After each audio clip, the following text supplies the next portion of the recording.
А вот это видео, да, которое сейчас распространяется, ты его только вчера увидел, да? Да, до этого, когда мы дрались, да, с этим хохлом, я не заметил, что у нее камера или что-то.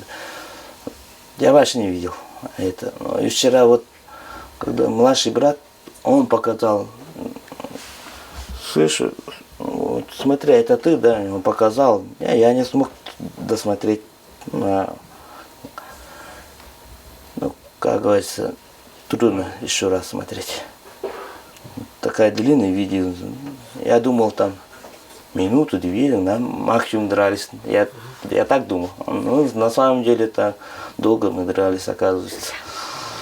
И вот когда в конце разговариваем, да, ну, прощай, дай мне умереть, там, отпусти, прощай. Вот это я не помню. Потому что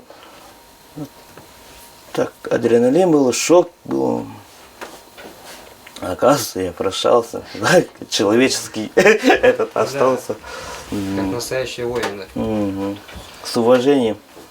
Ну, как-никак, но он тоже человек, он тоже боец, ради своей родины сражается. Я тоже, ну, надо все равно как-нибудь оставить человечность, надо все равно, я так думаю, человечность надо все равно оставить.